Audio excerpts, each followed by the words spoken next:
All right, welcome back, everyone. So we're going to keep talking about algebraic methods for limit laws. And where we ended last time was talking about those indeterminate forms, 0 over 0. And we're going to start with right now is kind of a result that lets us deal with those 0 over 0 forms. And it's canceling variables. So let's look at that example we looked at last time, where we had the limit of, what was it? X squared minus 4 over x minus 2 as x approaches 2. What did we do? We factored the term in the top. We're just going to go through the steps here.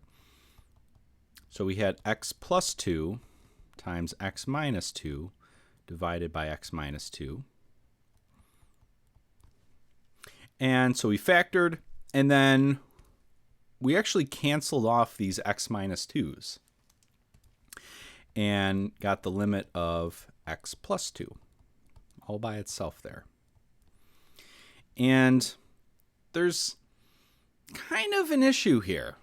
Normally, if we're talking about functions, canceling variables changes the function.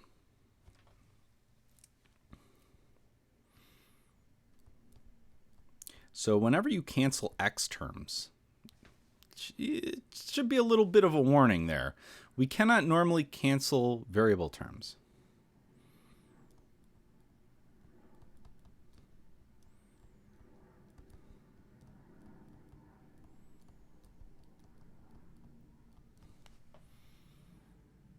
But why can we do that here?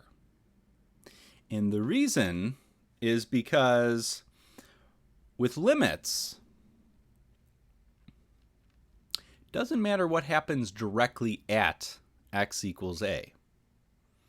So if we have two functions, f of x and g of x, and they're equal to each other, or almost equal to each other everywhere,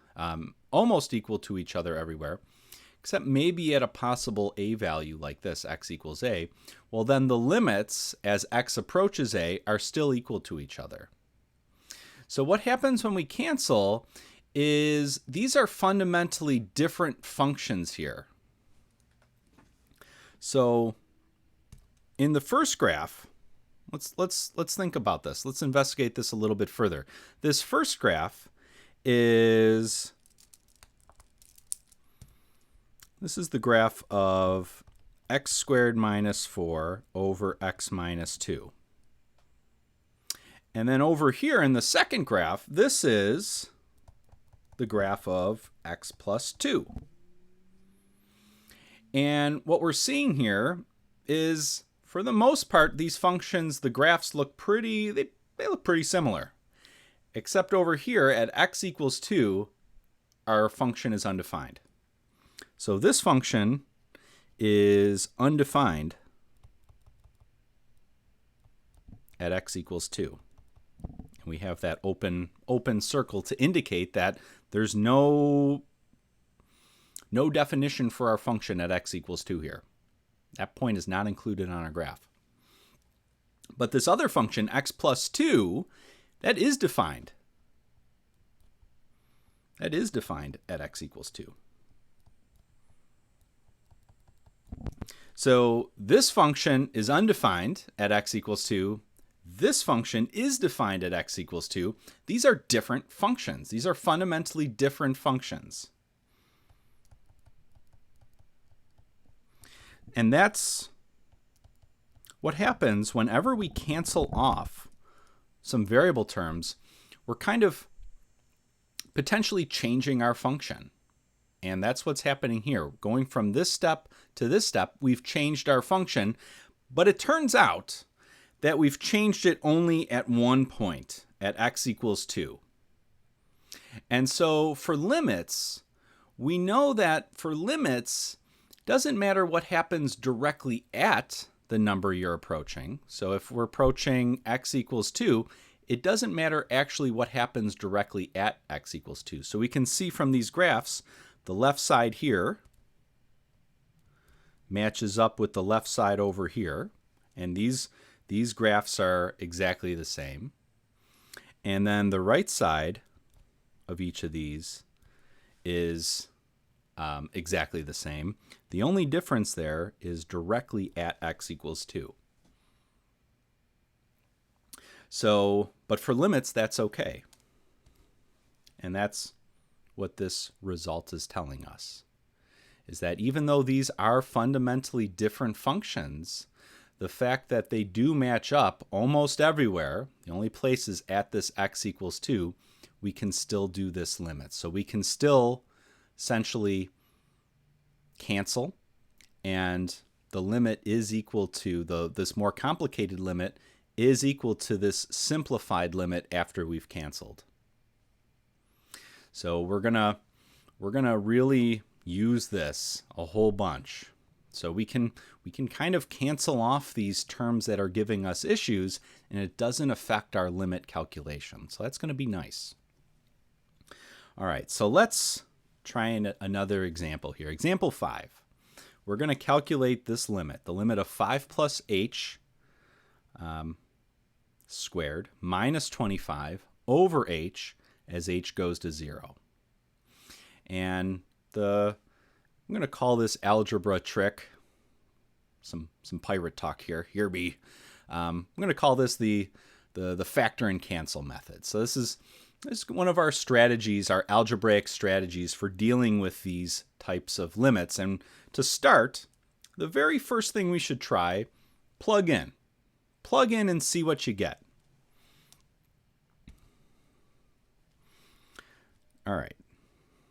So that's what, whenever you're presented with a nice fresh limit, take this number that your variable is approaching, plug it into the actual function and see what you get.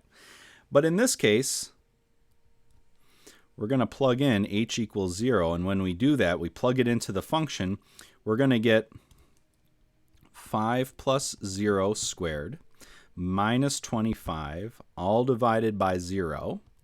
And that ends up being 5 squared minus 25 over 0, which is 0 over 0. That's no good. That's one of our indeterminate forms. That's our indeterminate form that we're seeing. So that's not the answer. 0 over 0 does not equal 1. We have to do some more work. And what we're going to do is we're going to try what we can. And we have this 5 plus h squared. So start with the more complicated things and see if you can simplify them. So this 5 plus h squared, we're going to try and multiply that out. So we're going to start again. So let's start with our 5 plus h squared minus 25 over h as h goes to 0. And we're going to kind of start with the complicated piece of this, the 5 plus h squared. And there's something we can do there. We can multiply that. So what do we get? It's good practice. 5 plus h squared. What can we do? Well, we can write that as 5 plus h times 5 plus h, and then we just use FOIL. So we multiply, how does FOIL work? Well, we multiply the first terms together, so 5 times 5. That's 25. Then we multiply the outer terms together. So this 5 times this h right here. So we get a 5 times h. I'll keep that green, actually. Then the I is for the inner terms. So we get another 5 times h by multiplying those. And there's other ways to kind of do this. So this is just one way. Maybe you've learned some other way, perfectly fine. And then the L is the last ones. So the h here and the h here. So we get an h squared. So 5h plus 5h, we can simplify that. We end up with 25 plus 10h plus h squared. And let's throw that in up here. So we get the limit as h goes to 0. Now this 5 plus h squared, we can rewrite it with what we figured out. So 25 plus 10h plus h squared. Then we have a minus 25, so that's still there. And then this is all over the h. And so we're just kind of following along here, just trying things out. Start with the more complicated term. See what you can do with it. Turns out we could multiply. Now we get to do a little canceling. So the 25 minus 25, that's perfectly fine. There's no issue there. We're not canceling any variables. So that's fine. And helps to clean up as you go along. So the limit is h goes to 0, 10h plus h squared over h. All right. So with this factor and cancel method, we know we had this 0 over 0 indeterminate form. And so what we really want to do is we really want to cancel off this h because it's giving us a 0 in the denominator. So if we could somehow factor and cancel to get rid of this h, that would be really helpful.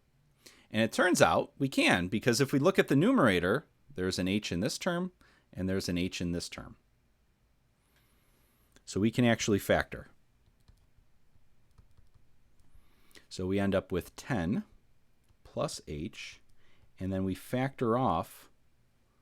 Since there's an h here, we can factor it off, and since there's 2 copies of h here, we can factor one of them off. So our leftovers are 10 plus h, and then we have that h term we factored off. So here we factored. And now there's an h on the top, there's an h on the bottom, and we're doing the limit as h goes to 0, so we can just cancel those. Always fun to cancel. And we know since we're doing a limit, that's not going to change the limit in any way. Changes the function, but it doesn't change the limit. So then we end up with the limit of 10 plus h as h goes to 0. And then as soon as we've canceled, we've gotten rid of the fraction, should try plugging in again and see if that resolves the issue. And we can do that here because this is just a polynomial.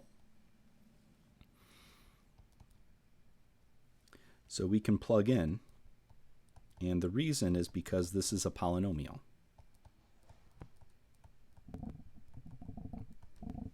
So when we plug in, we're just plugging in 0 in for h. So we end up with 10 plus 0, which ends up being just 10. So there we go. There's our limit. And so this illustrates kind of a few things here. But we kind of call this our factor and cancel method. So whenever you have this 0 over 0 term, that's an indication that you might be able to factor. And then cancel off the factor that shows up on both the top and the bottom. All right. Let's try another example just to see some other things that can happen, some other algebra tricks. And in this one, we're going to see how to rationalize an expression. So we're going to do the limit as x approaches 0 of the square root of x plus 25 minus 5 over x. All right. And this rationalize trick, a lot of times this shows up when we see square root functions. So if you see a square root function, this rationalize trick might be applicable. All right, so this is a fresh problem though. So the very first thing we should do is try to plug in. So we're going to try this. And x is approaching 0 in our limit here. So we're just going to try plugging 0 into our function. What do we get? Well, we get square root of 0 plus 25 minus 5 over 0. You can already see this is going to be an issue. But let's keep going, because if this is a c over 0 form, then we can deal with that. But we end up with 5. Square root of 25 is 5. It's not looking good. So we end up with 0 over 0. Tells us we have to stop. This is an indeterminate form. No good. We can't say what's going to happen here. The limit might be infinite, it might not exist, or it might be some number. All right, so we have to start fresh. So plugging in doesn't work. So fresh start. And it's going to involve a trick.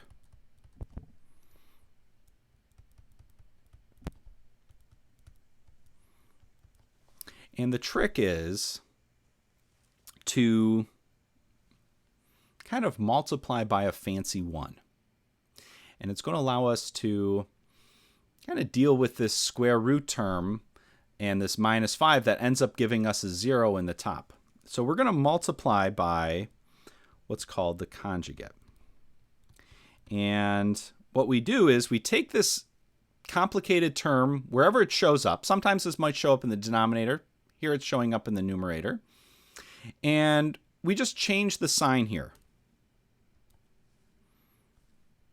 So it was a minus, and we're going to multiply by, keep everything the same, but we're going to multiply it by that same term, but with a plus. So this is the conjugate. Helps us do some rationalization. Now, we can't just multiply the numerator by that. Whatever we do, we have to kind of keep things balanced. So if we do it to the top, we have to do it to the bottom as well. So we have to multiply the denominator by the exact same thing, square root x plus 25 plus 5. And really, this looks complicated, but this is just a fancy 1. So that's why it's called an algebra trick. Just one of those things that we can be helpful.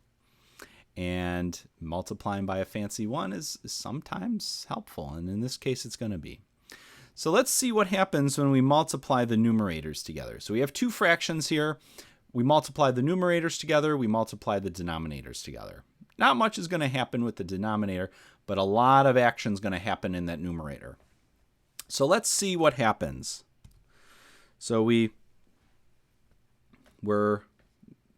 identified the conjugate term, so we've changed that minus to a plus. Let's see what happens when we multiply. So we're going to take square root of x plus 25 minus 5. That's the first one.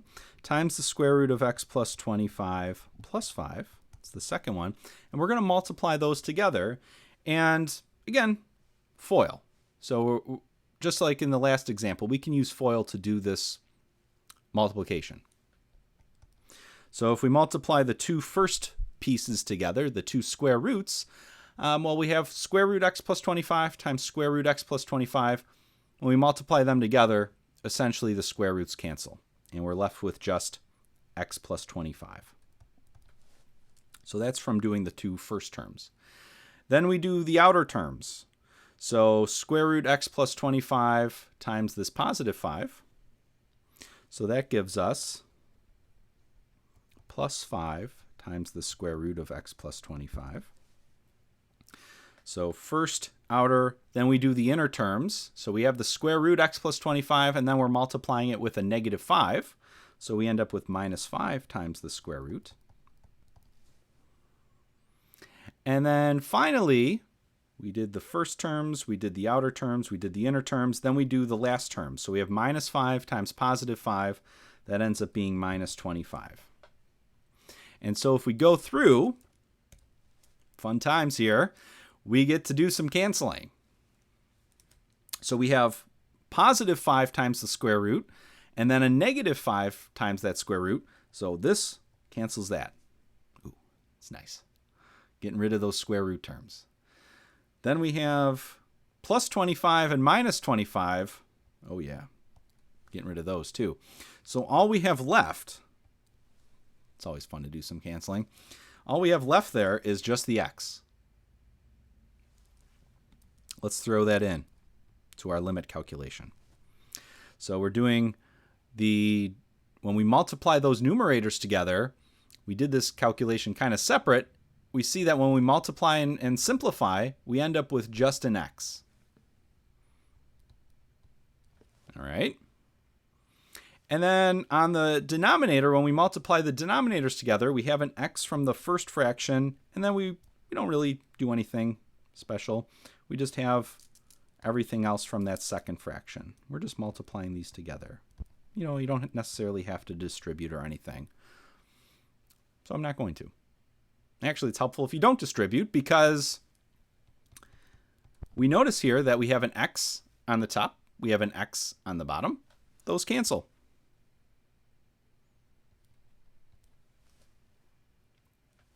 And so we get to do a little more canceling.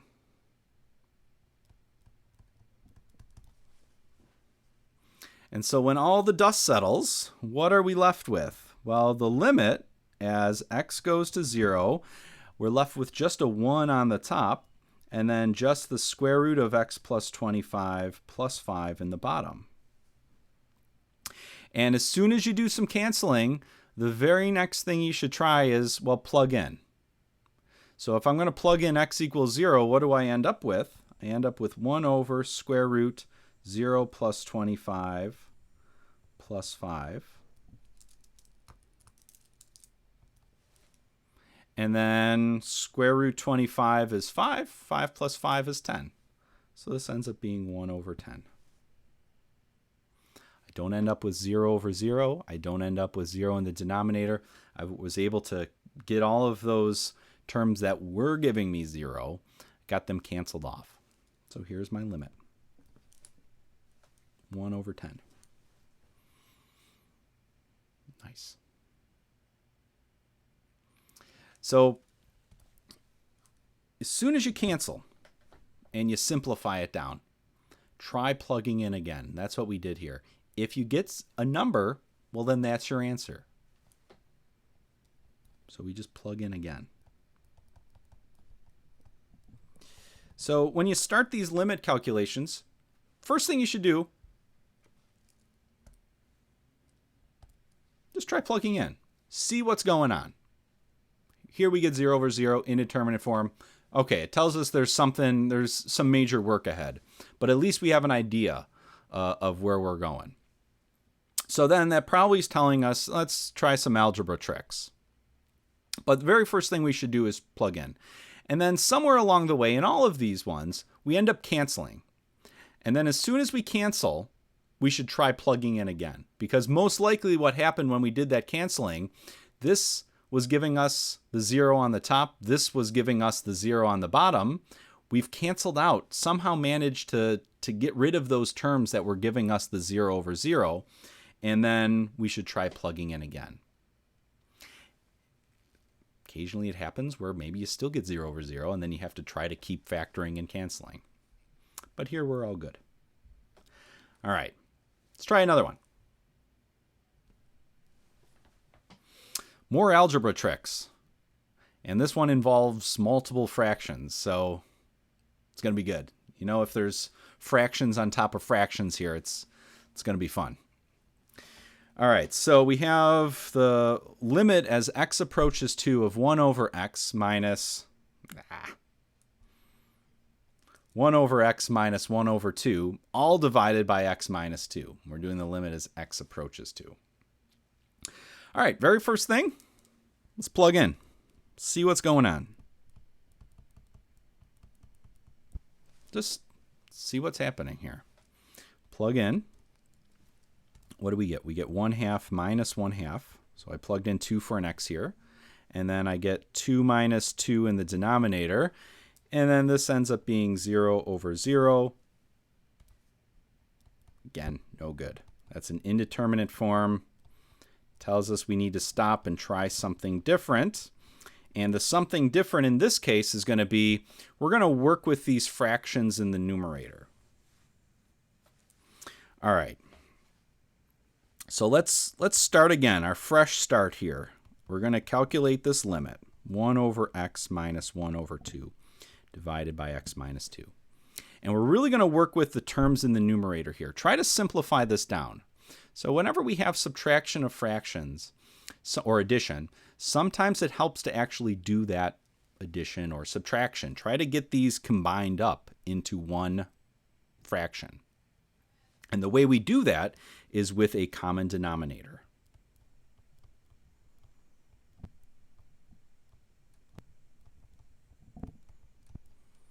So we're going to work on these two fractions. Try to get a common denominator so that we can combine them into one single fraction. All right, so what is our common denominator going to be? Well, there's an x in the denominator here. There's a 2 in the denominator here. So the quickest way to get a common denominator is to just multiply those two together. So we're going to have a 2x in that first fraction, and then we're going to have a 2x in that second fraction, and then we're still going to have the subtraction in between. All right, so if we look at this first fraction, the x was already there. The x was already there. But what did we need to throw into the denominator was that 2. We can't just throw in a 2 into the denominator without also putting it into the numerator. Got to keep things balanced. Now for the second fraction, the 2 was already there, but we threw in this x. So again, we got to keep things balanced, so we have to put an x into the numerator as well. So now, since these two fractions, just looking at the numerator here, since these two fractions have the same denominator, now we can combine them into one single fraction. And what we end up with is 2 minus x in the numerator divided by 2x. And then this is all over x minus 2. And this is looking pretty good. But now we have these fractions stacked on top of fractions, so it's looking a little confusing here. So it's probably helpful to rewrite this, and we're going to rewrite it as the numerator, so 2 minus x divided by 2x, times the reciprocal of the denominator, 1 over x minus 2. So this is just something we can do with fractions. Just a helpful thing we might use from time to time is if we have a fraction a over b, another way to think of that fraction is a times 1 over b. And that's what we've done here. We've taken our numerator term and we threw that right here, and then we have 1 over the denominator next to it. All right, so we're getting there. We want to do some canceling. So in the end, there should be some canceling here. And we see we have a 2 minus x and we have an x minus 2. So those look pretty similar. The only difference is the subtraction here is on the x, and here the subtraction is on the 2. So we want to, in one of these, we want to reverse the order. And what accomplishes that is just multiplying by a negative. So you can do it to either one of these. I'll do it to this one just because it's more convenient. We want to reverse the order, so what we're going to do is just multiply both the top and the bottom by a negative 1. So we're just multiplying by a fancy 1 here, but that's going to help us just reverse the order.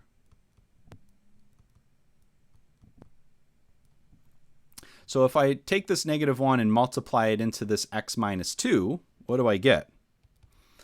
I'm going to have, well, I'll still have my 2x over 2 minus x over 2x.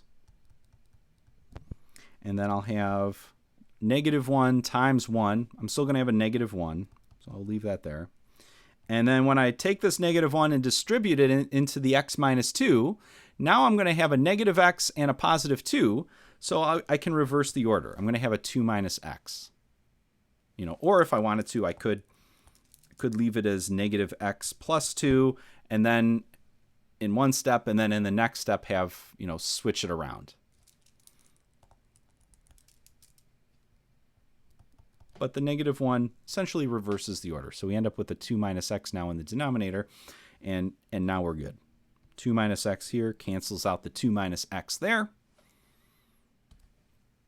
So then we're left with the limit of negative 1 over 2x once we simplify. And then as soon as we've canceled,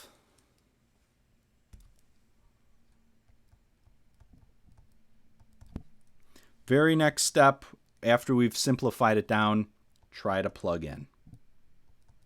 And this is a rational function, so we can plug in. If we get some non-zero number in the denominator, all is good. And that's what we get.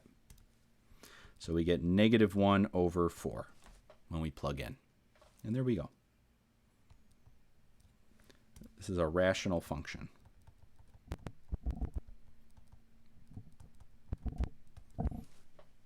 All right, so that's just another one of our kind of tricks, our algebra tricks here for dealing with these indeterminate 0 over 0 forms is, if you have some fractions, try to get a common denominator and combine those fractions, and then chances are, as you go along, you might be able to do some canceling.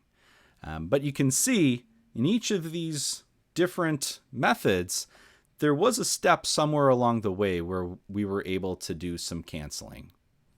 And then as soon as you do that canceling, try plugging in. And then if you get a number, good. That's your answer. All right. So just one other example here. Really, this one isn't going to be an indeterminate form, but it's just some other case we might see from time to time, and that's piecewise functions. We want to calculate the limit of f of x as x approaches 20, but now our function here is a piecewise function. So you may have seen these before. We'll talk a little bit about it here. So we have this function, and essentially it's defined on two pieces, and on these different pieces the function behaves differently. So for the piece where x is less than or equal to 20, our function is defined to be 100 plus 12x. And on the piece where x is greater than 20, we have some other different definition. It's the square root of 180 minus 4x. So on these different pieces, we have a different, essentially, formula for how to calculate f. So our function is behaving differently on these different pieces. All right. So we want to calculate the limit of f of x as x approaches 20. Well, because this is a piecewise function, we're going to have to calculate the left-hand and the right-hand limits. And one other thing to note is x is approaching 20. And if we look at our definition of our function, kind of the different pieces happen right at x equals 20.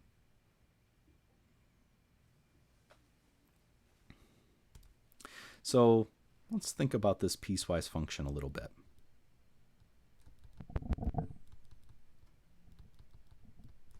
So there's something happening in how we define this function, and 20 is actually where the kind of the different pieces get split up. So we have the x less than 20 portion, and maybe we're considering these are inputs, and then we have the 20 is less than x portion, the on the other side. And so how our function is defined is if x is less than 20, well then we're using this 100 plus 12x. And if x is greater than 20, well then we're using the square root of 180 minus 4x. So the left and the right sides at x equals 20 for this function apparently are behaving differently. It's a different formula going on here. So when we calculate this limit, the limit as x approaches 20, we're going to have to take special care and do the left side and the right side separately. So let's start with our left limit.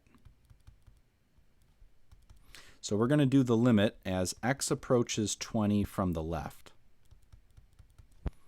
All right, so we're getting closer and closer to 20, but from the left. So we're close to 20, but slightly smaller. So that means we're over here. For the left side, that's when x is less than 20. And so what formula are we going to use for our function over there on the left side? Well, it's this 100 plus 12x. So we're going to do the limit of 100 plus 12x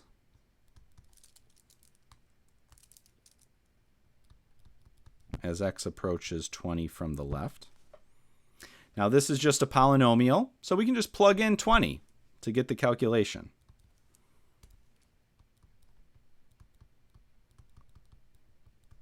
And the reason why we can just plug in, again, it's a polynomial. So when we plug 20 in, we get 100 plus 12 times 20. 12 times 20 is 240. So we end up with 340 here. So that's our left-hand limit. Now we want to do the right-hand limit. So there we're going to do the limit of our function as x approaches 20 from the right. So we're slightly bigger now. So for our right-hand limit, that means we're over on this side of 20. And so our function is behaving differently. So when x is bigger than 20, we have this square root function. That's the formula for f of x on this right side. So when we calculate our limit, it's going to be the limit of the square root of 180 minus 4x as x approaches 20 from the right. Now, this is not a polynomial. This is not a rational function. So it might not be a bad idea to show the step of where we actually bring this limit inside the square root function.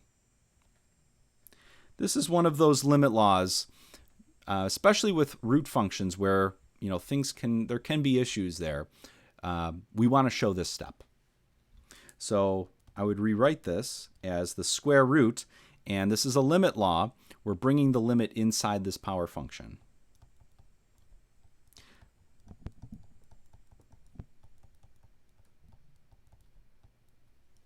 Now, why do we want to show this step? Well, there might be an issue here. If the term underneath, if this limit underneath ends up being negative, well, then there's an issue here because we have a square root. Can't do the square root of a negative number.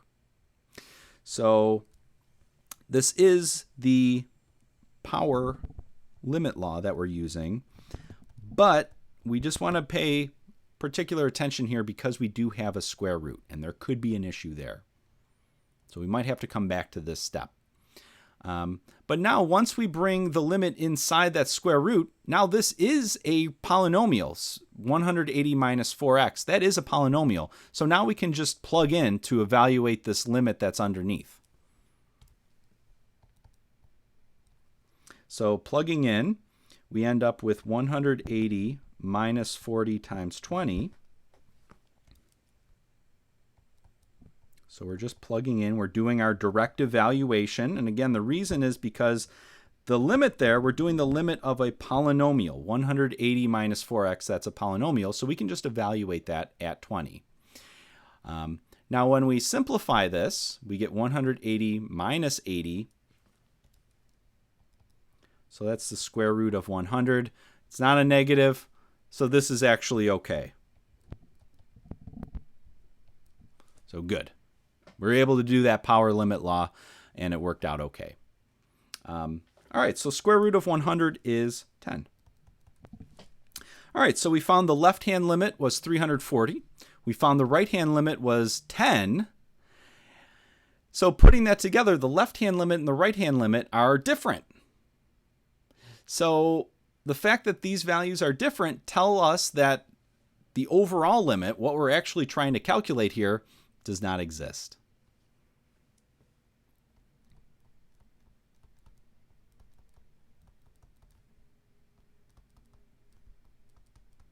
So for this particular piecewise function, our overall limit does not exist. And that's because we had to do it separately.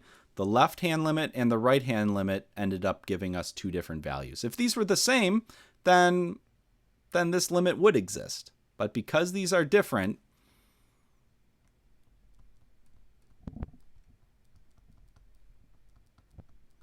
we say our overall limit does not exist. That's because the left-hand and the right-hand limits were different. All right, so just a little practice there using piecewise functions and seeing how to calculate those limits. And we'll see those from time to time as well. All right, so that's going to do it for our limit law section. So there's a lot of substance here, and we're going to kind of revisit a lot of these topics, come back to them over and over again. So we'll get some more practice using these limit laws, so don't worry. So this is a good section to really get a handle on. So lots of examples here. All right, so we'll see you next time. Bye-bye.